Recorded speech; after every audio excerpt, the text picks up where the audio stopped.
परमं महेशी अशेषकमं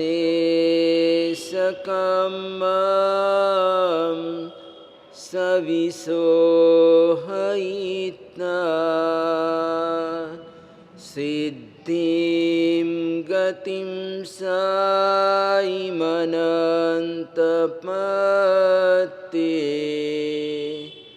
नानेन शीलेन दंसनेन।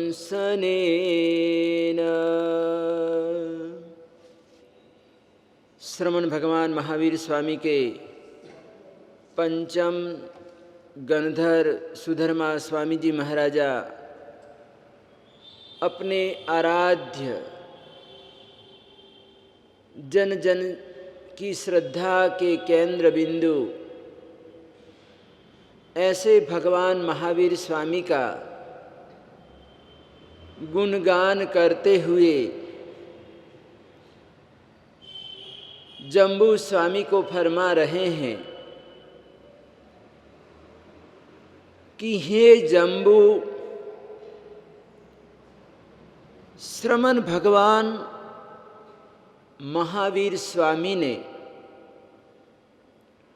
अनंत ज्ञान, अनंत दर्शन और शील से समस्त कर्मों का विशोधन करके सर्वोत्तम ऐसी सादी अनंत परम सिद्धि को प्राप्त किया था। तो कल हम लोगों ने देखा था कि हमारे अपने जिनागमों में तीर्थंकर परमात्मा ने आत्मा के 3 रूप बताए हैं। तो इन 3 रूपों में बहिरात्मा, अंतरात्मा और परमात्मा। तो सबसे पहले बहिरात्मा, यानी कि जब तक जीवात्मा को अपना परिचय नहीं होता, स्वयं को नहीं जानता, जब तक आत्म परिचय नहीं होता, वहां तक जीवात्मा बहिरात्मा ही माना जाता है। यानी कि जिस दिन ये पता चल जाएगा कि मैं आत्मा हूं, मेरा स्वरूप आत्म स्वरूप है, इस प्रकार से भली भांति जान जाएगा, पता चल जाएगा, आत्म परिचय हो जाएगा, तो अंतर यात्रा प्रारंभ हो जाएगी। यानी अंतरात्मा में एंट्री हो जाएगी, प्रवेश हो जाएगी। यानी उस दिन से अंतर यात्रा प्रारंभ होगी। यानी अंतरात्मा में दूसरे रूप में आत्मा चला जाएगा, यानी कि अंतरात्मा हो जाएगा। तो अंतरात्मा जब हो जाता है, जीवात्मा अंतर यात्रा प्रारंभ हो जाती है, अंतरात्मा हो जाता है, तो फिर वो परमात्मा भी हो जाता है, यानी परमात्मा स्वरूप हो जाता है। यानी आत्मा का तीसरा रूप परमात्मा है। तो परमात्मा यानी कि आत्मा का विशुद्ध रूप है। यानी जब जीवात्मा निर्वाण को प्राप्त कर लेता है, सिद्धावस्था को प्राप्त कर लेता है, तो परमात्मा स्वरूप हो जाता है। महापुरुष जो होते हैं वो महापुरुष अपने कर्मों का क्षय करते हैं। यानी आत्मा और परमात्मा, तो इसमें भेद कौन सा है? अप्पा सो परमप्पा, ऐसा बोला गया कि आत्मा ही परमात्मा है। तो हमारी आत्मा और परमात्मा की भी आत्मा है। तो यहां पर आत्मा और परमात्मा में भेद क्या है, कौन सा तफावत है? तो कहते हैं कि आत्मा और परमात्मा में कर्म का ही भेद है। यानी आत्मा और परमात्मा के बीच में कर्म का भेद है। आत्मा कर्म के साथ जुड़ा हुआ है। क्या है? आत्मा कर्म के साथ जुड़ा हुआ है। और जिस दिन आत्मा कर्म से अलग हो जाएगा, यानी विशुद्ध हो जाएगा, उस समय आत्मा ही परमात्मा हो जाएगी। क्या हो जाएगी? आत्मा ही परमात्मा हो जाएगी। तो सुधर्मा स्वामी जी महाराजा ने जम्बू स्वामी को बताया कि भगवान महावीर स्वामी ने कर्मों को दूर कर दिया था। यानी उन्होंने अपनी आत्मा को कर्मों से विमुक्त बना लिया था, कर्म से रहित हो गए थे।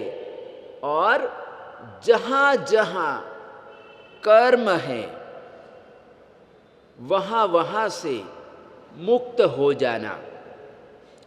जहां जहां पाप हैं, विषय वासनाएं हैं, वहां वहां से मुक्त हो जाना, कर्मों से मुक्त हो जाना, विषय वासना से मुक्त हो जाना निर्वाण है। क्या है? निर्वाण है। वैसे सचमुच में कहते हैं कि ये जो कर्म ही संसार है और इनसे मुक्त हो जाना वो ही निर्वाण है। क्या है? निर्वाण है। बुद्ध ने कहा, बुद्ध ने भी निर्वाण की परिभाषा की। बुद्ध भगवान ने निर्वाण शब्द को लिया है और उन्होंने कहा कि निर्वाण यानी कि बूझ जाना। क्या हो जाना? बूझ जाना। जैसे दीपक बुझ जाता है। क्या? जैसे दीपक जल रहा है और जलते जलते दीपक का बूझ जाना ही निर्वाण है। यानी मोक्ष हो गया। क्या हो गया? मोक्ष हो गया। उस जीवात्मा का मोक्ष हो गया। तो यहां पर दीपक का बूझ जाना निर्वाण है। यानी बूझ जाना ही मोक्ष है। क्या है? मोक्ष है। तो भगवान महावीर स्वामी ने कहा कि कर्मों से मुक्त हो जाना निर्वाण है। यहाँ पर दीपक का बुझ जाना निर्वाण है, और परमात्मा ने कहा कि कर्मों से मुक्त हो जाना, अपनी आत्मा को कर्म से रहित बना लेना, आत्मा को विशुद्ध बना लेना ही निर्वाण है। क्या है? निर्वाण है। तो वैसा जो निर्वाण है, निर्वाण यानी क्या? निर्वाण में आत्मा को मिलता क्या है? तो यहाँ पर निर्वाण की परिभाषा दी। बहुत सुंदर ये अपने जिनागमों में बात आती है कि नवी दुखम, सुंदर गाथा आई है कि नवी दुखम नवी सुखम नवी पीड़ा चेव विज्जते बाहा नवी मरणम नवी जननम तथेय होई निव्वानम। यानी एक गाथा में बताया गया नवी दुखम नवी सुखम, यानी कि जहां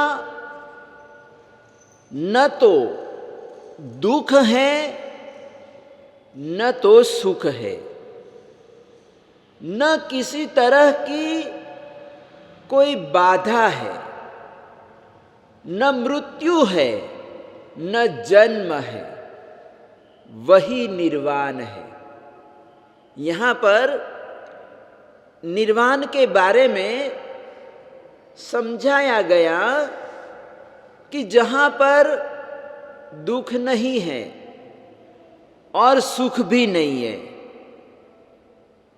पीड़ा भी नहीं है और किसी तरह की कोई बाधा भी नहीं है, जहाँ पर जन्म भी नहीं है और जहाँ पर मृत्यु भी नहीं है, वही निर्वाण है। यानी कि सिद्धावस्था में जन्म मरण होता ही नहीं है, यानी कुछ भी नहीं रहता है। जैसे हम ओ जीव विचार की गाथा में बोलते हैं ना कि सिद्धानम नत्थि देहो न आउ कम्मम न पान जोनीनो साई अनंता तेसिम ठीई जिनिंदा गमे भनिया। यानी कि जिनेश्वर परमात्मा के जिनागमों में सिद्धावस्था की स्थिति बताई गई कि सादी अनंत, और वो सिद्ध परमात्मा कैसे है?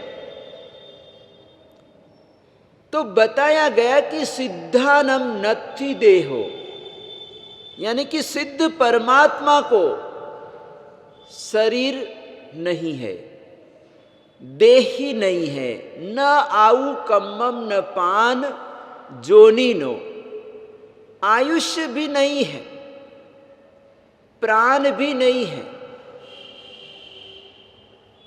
योनि भी नहीं है, यानी कुछ भी नहीं है।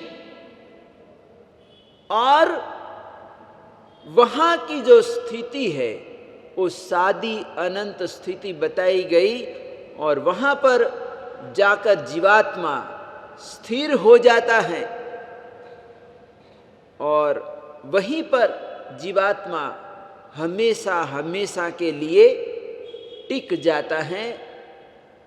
अब वो वापस संसार में नहीं आएगा, जन्म मरण नहीं करेगा, क्योंकि वो कर्मों से मुक्त होकर वहां पहुंचा है, निर्वाण को पाया है।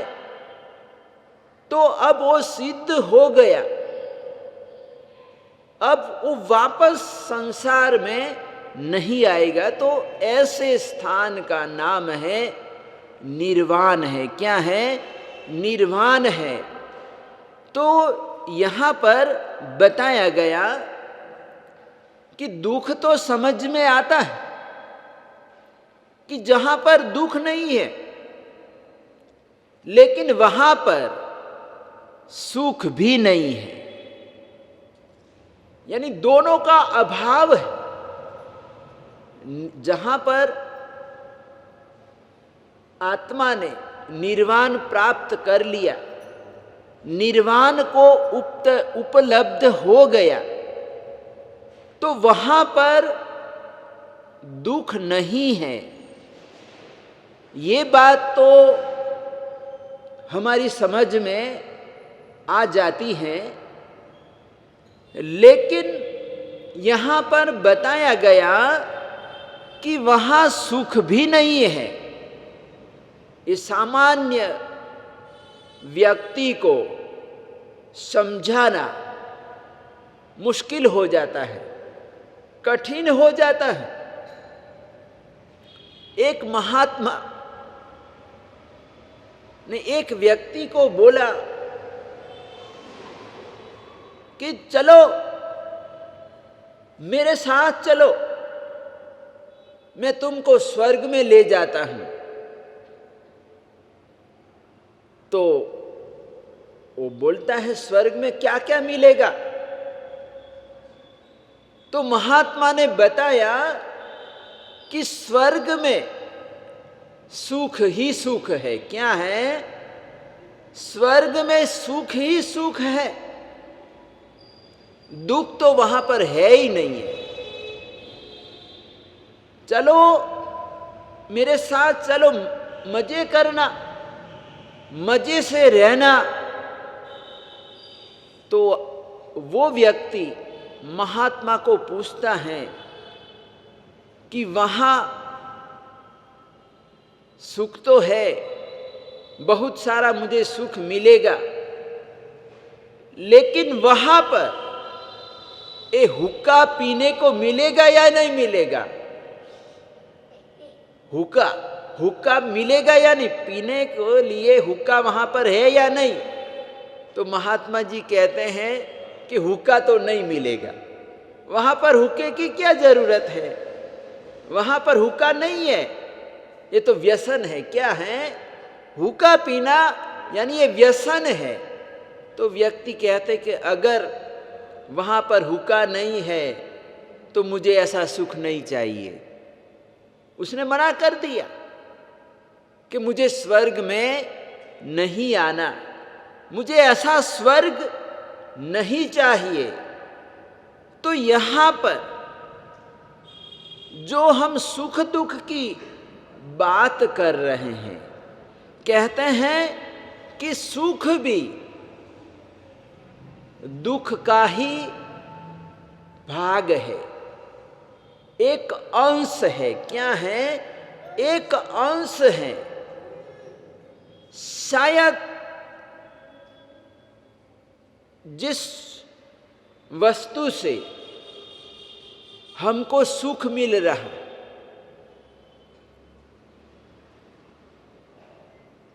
हीटर से सुख मिल रहा है या फिर कूलर से सुख मिल रहा है या खिड़की खोलने से हमको सुख मिल रहा है, हम चाहते हैं कि खिड़की बंद है, यानी खिड़की खोल दी जाए। तो मेरा सुख किसमें है? खुली खिड़की में है। लेकिन साथ में जो संगी साथी है वो कहता नहीं नहीं, खिड़की बंद रखो, यानी उसको खिड़की बंद रखने में सुख है। क्या है कि मानसिकता देखिए कि वस्तु न तो सुख दे रही है न दुख दे रही है, लेकिन ये जो हमारी मानसिकता है, क्या है? मानसिकता है कि नहीं नहीं, मुझे तो हवा चाहिए, खिड़की खुली रहनी चाहिए, लेकिन दूसरे को हवा नहीं चाहिए, उसको दुख हो रहा है। क्या हो रहा है? मुझे हवा से सुख मिल रहा है और दूसरे व्यक्ति को दुख मिल रहा है। तो जो पदार्थ हमारे लिए सुख का कारण है, वो ही पदार्थ अन्य व्यक्ति के लिए दुख का कारण बन सकता है। क्या बन सकता है? उसके लिए दुख का कारण बन सकता है। तो ये जो जितने भी साधन हैं, जितने भी पदार्थ हैं, वो हमको सुविधा दे सकते हैं। क्या देख सकते हैं? हमको सुविधा दे सकते हैं, फैसिलिटी दे सकते हैं, लेकिन सुख नहीं दे सकते हैं। और इसीलिए जिसको हमने सुख माना है, वो सुख नहीं, सुखाभास है। क्या है? सुखाभास है, एक सुख का आभास है। क्या है? सुख का आभास है कि निर्वाण, यानी कि निर्वाण में तो वहां पर दुख ही नहीं है, तो सुख कहां से होगा? यानी वहां पर शाश्वत सुख है, आत्म सुख है, वहां पर पदार्थ ही नहीं है, तो वहां पर पदार्थों का सुख दुख नहीं है। क्या है? वहां पर पदार्थों का सुख दुख नहीं है। तो ये जो हमारी मानसिकता है, यानी मन से हम सुख मान लेते हैं और मन से हम दुख मान लेते हैं, और मन से ही कर्म बंध होता है। ये जो बताया गया कि हम अपने विचारों से, हम विषयों से बंधे हुए हैं, वासनाओं से बंधे हुए हैं, तो कहते हैं कि कर्म का बंध होगा, मन से हो जाता है। भले हम क्रिया नहीं करते हैं, क्रियाकलाप नहीं होता है, लेकिन फिर भी कहते हैं कि कर्म का बंध हो जाता है, मन से हो जाता है। तो एक उदाहरण है, ऐतिहासिक उदाहरण है श्री कृष्ण जी। वासुदेव श्री कृष्ण जी का उदाहरण है कि एक बार द्वारिका नगरी के बाहर एक पहुंचे हुए महात्मा पहुंचे। तो श्री कृष्ण ने अपनी रानियों को बोला कि अपने नगर के बाहर महात्मा पधारे हैं, तो प्रतिदिन तुम लोगों को महात्मा जी का ध्यान रखना है, यानी भोजन कराना है, प्रतिदिन भोजन कराने जाना है। तो महारानियों ने सहर्ष स्वीकार किया कि ये हमारा प्रबल पुण्य है कि हमको ऐसे महात्मा की सेवा का लाभ मिलेगा। महात्मा की सेवा कहाँ रखी हुई है? यानी बड़े पुण्योदय होता है, जीवात्मा का सौभाग्य होता है, तब ऐसे त्यागी महात्माओं की सेवा का लाभ मिलता है, सौभाग्य प्राप्त होता है। तो बड़ी भक्ति भावना से रानियां प्रतिदिन भोजन लेकर जाती हैं, महात्मा को भोजन करवाकर वापस अपने महल में आ जाती हैं।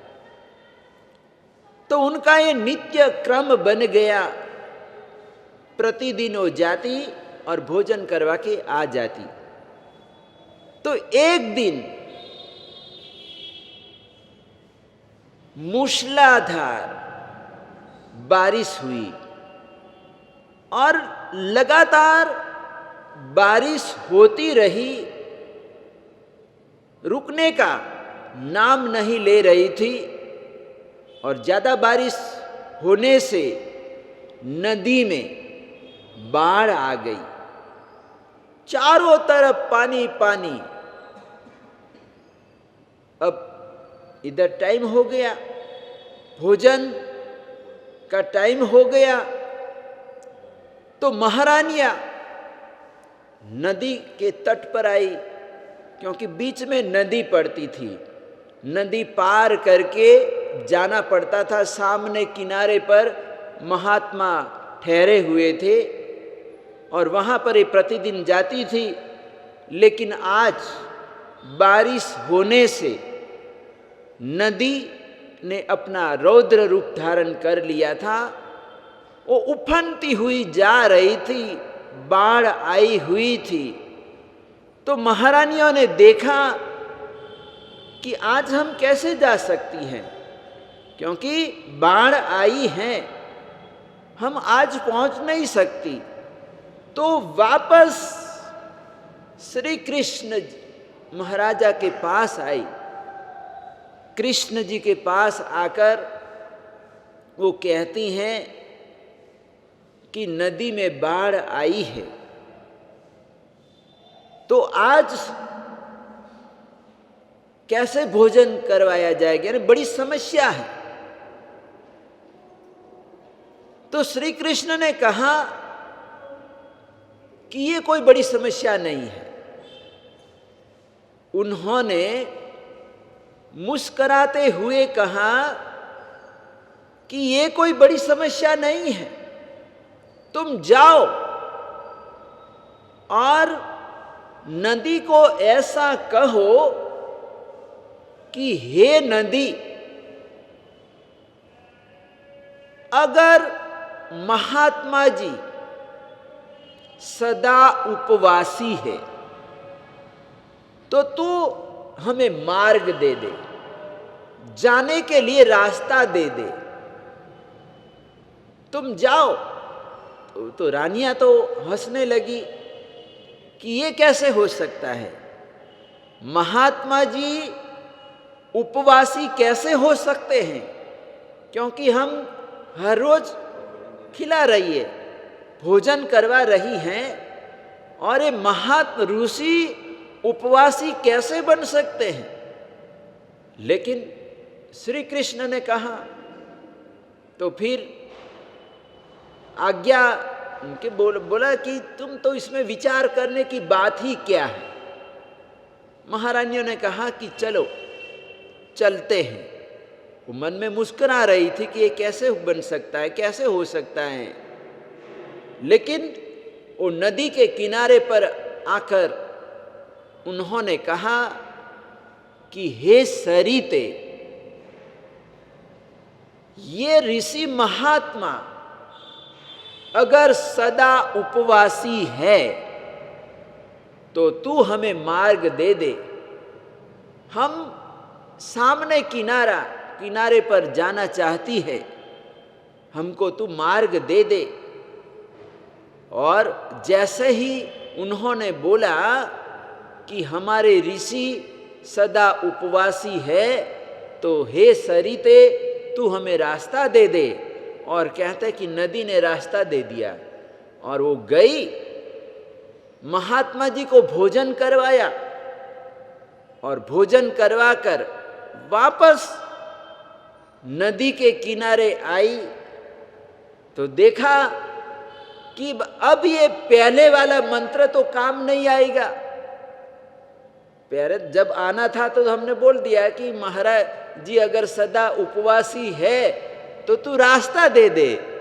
तो नदी मैया ने हमको रास्ता दे दिया, लेकिन हमने श्री कृष्ण को तो ये पूछा नहीं कि हम वापस कैसे आएगी।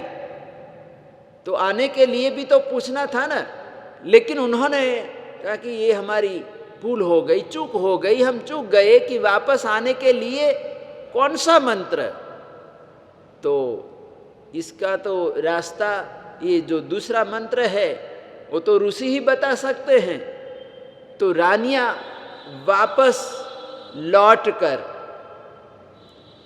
महात्मा जी के पास आई और महात्मा जी को पूछा कि महात्मन,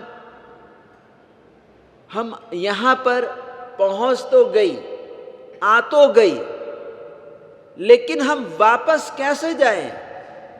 क्योंकि बीच में नदी है, बड़ी नदी है और बाढ़ आई हुई है, तो हम कैसे जाए?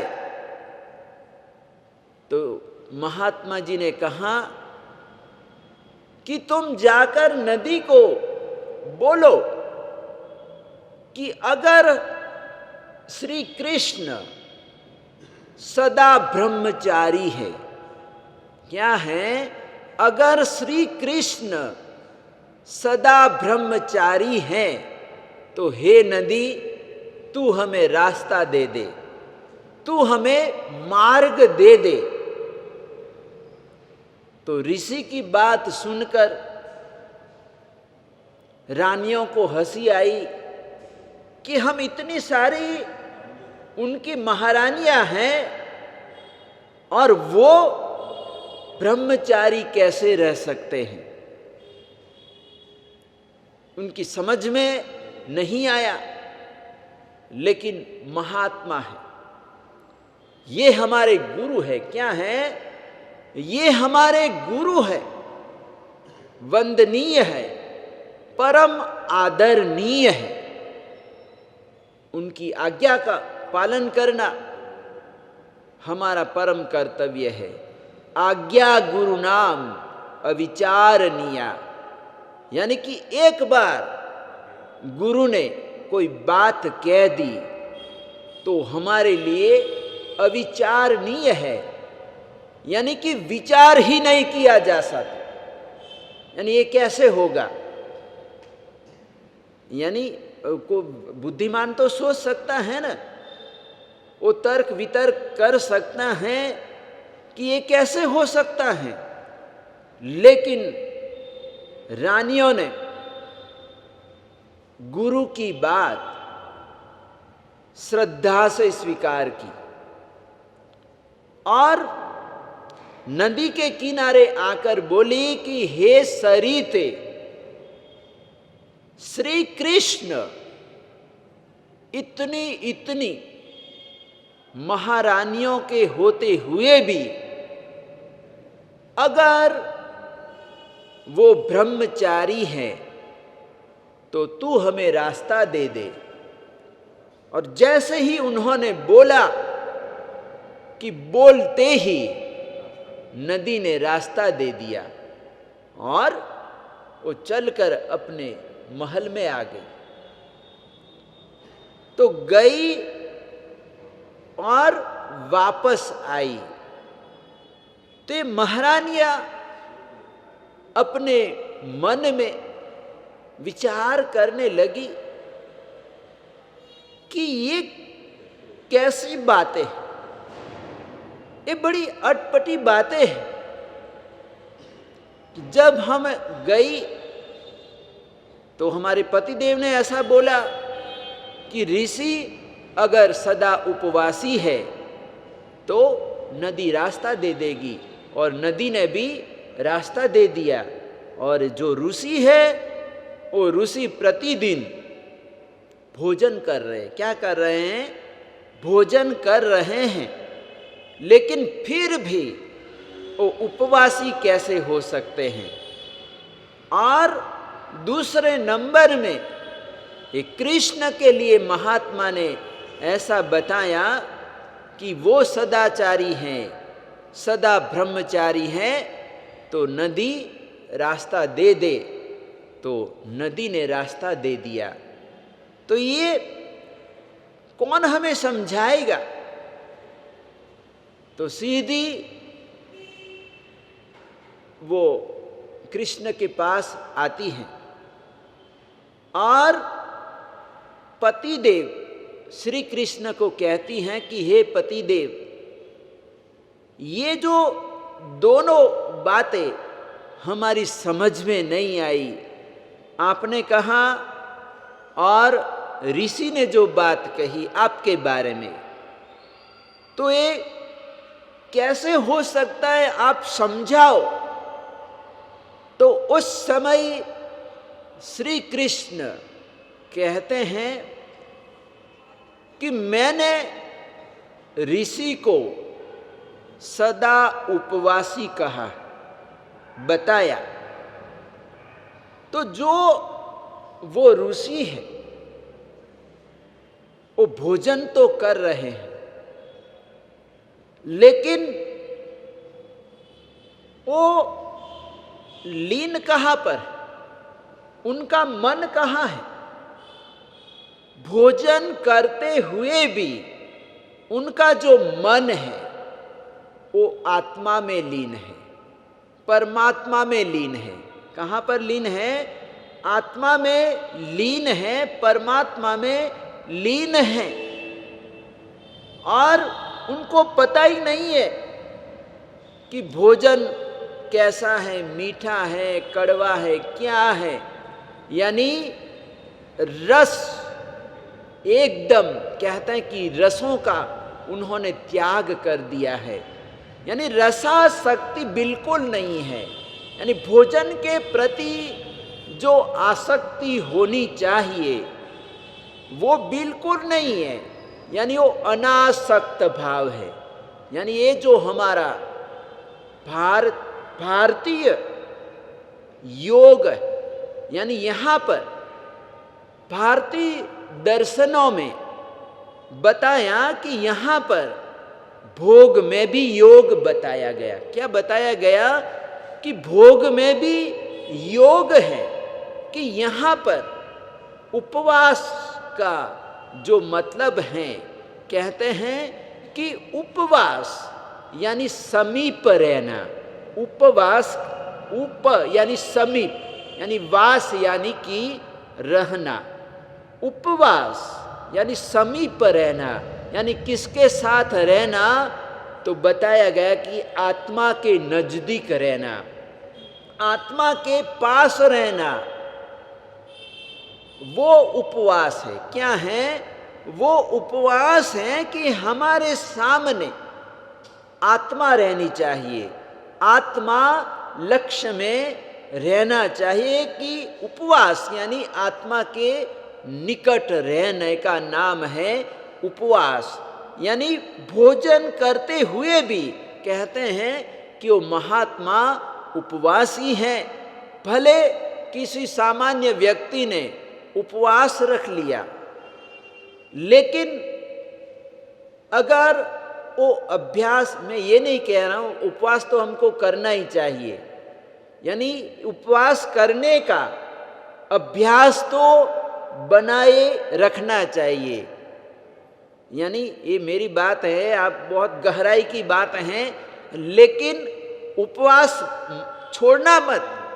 मेरी बात सुनकर आप कहीं उपवास करना बंद मत कर देना। यानी उपवास का अभ्यास तो हमको करना ही है, उपवास तो करना ही है, लेकिन उपवास के साथ साथ हमको ये भी अभ्यास करना है कि भोजन के प्रति हमारी आसक्ति कितनी कम हो रही है। यानी कि उपवास तो किया है, अट्ठम कर लिया, अट्ठाई कर ली, लेकिन उसका मन अट्ठाई करने के बाद भी वो हलवाई की कचौड़ियों में अटका रहता है कि ये मेरा उपवास कब पूरा होगा और मैं बाहर जाकर कचौड़ी खाऊंगा।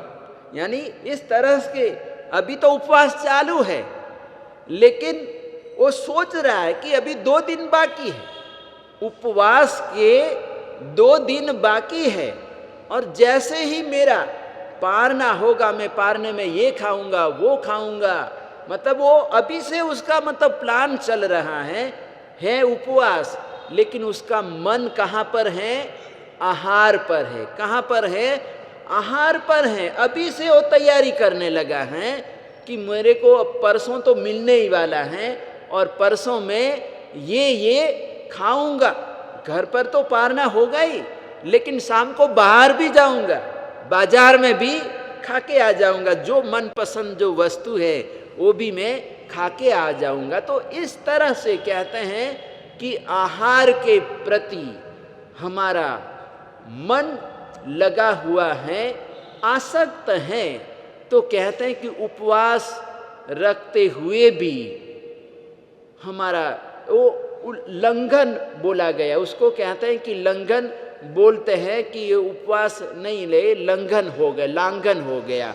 तो यहाँ पर कहते हैं श्री कृष्ण ने समझाया कि वो महात्मा भले आपको लग रहा है कि ऊपर से भोजन कर रहे हैं, लेकिन वो अनासक्त भाव से कि क्या खाया और क्या पिया उनको मालूम भी नहीं। अब जाकर तुम पूछो ना कि तुमने क्या खाया, कैसा भोजन लगा, तो बता भी नहीं सकते हैं कि अच्छा लगा, तीखा लगा, मीठा लगा, कुछ भी मतलब वो बता नहीं सकते हैं। तो ऐसे महात्मा के लिए मैंने बताया कि वो सदा उपवासी थे। और फिर महारानियों ने कहा आपके जब हम आ रही थी तो भी समस्या वो थी, तो हमने पूछा कि हम वापस कैसे जाए, तो आपके लिए भी उन्होंने बताया कि श्री कृष्ण सदा ब्रह्मचारी हैं, तो नदी रास्ता दे दे। तो नदी ने रास्ता दे दिया, तो आप भी कैसे ब्रह्मचारी हैं। तो उन्होंने बताया कि मैं इस तरह से अनासक्त भाव से जीता, जैसे महात्मा अनासक्त भाव से है, वैसे मेरा जीवन भी अनासक्त है। और इसीलिए महात्मा ने मेरे बारे में बोला कि तुम जाओ और नदी रास्ता दे देगी। तो ये जो हमारा कर्म का बंध होता है, कहते हैं कि मन से होता है। यार इसीलिए सुख और दुख भी, हमारी जो विषय वासनाएं हैं वो भी कहते हैं कि मन से जुड़ी रहती हैं, मन से उसका सीधा संबंध होता है, कांटेक्ट रहता है।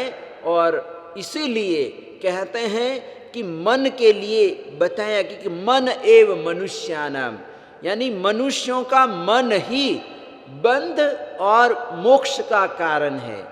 श्लोक में बताया गया कि मन एव मनुष्यानाम कारणम बंध मोक्षयो बंधाय विषयासक्तम मुक्तम निर्विषयम स्मृतम, यानी कि इससे हमको मुक्त होना है, विषयों की आसक्ति से मुक्त होना है। यानी विषयों की आसक्ति से मुक्त ऐसा जो मन है वो ही कहते हैं कि हमारे लिए मोक्ष का कारण बनता है। और विषयों में आसक्त मन ही हमारे लिए कर्म बंध का कारण बनता है। तो आत्मा के 3 रूपों के बारे में हमने देखा कि बहिरात्मा होती है, अंतरात्मा होती है और परमात्मा होती हैं। तो सुधर्मा स्वामी जी ने भगवान महावीर स्वामी के लिए बोला कि परमात्मा ने सिद्धि गति को प्राप्त कर लिया था, यानी कि निर्वाण को प्राप्त कर लिया था। तो ऐसे श्रमण भगवान महावीर स्वामी के लिए सुधर्मा स्वामी जी ने गुणगान करते हुए बताया कि मेरे परमात्मा ने दर्शन, ज्ञान और शील के द्वारा कर्मों का संशोधन विशोधन करके उन्होंने मोक्ष प्राप्त किया, निर्वाण प्राप्त कर लिया।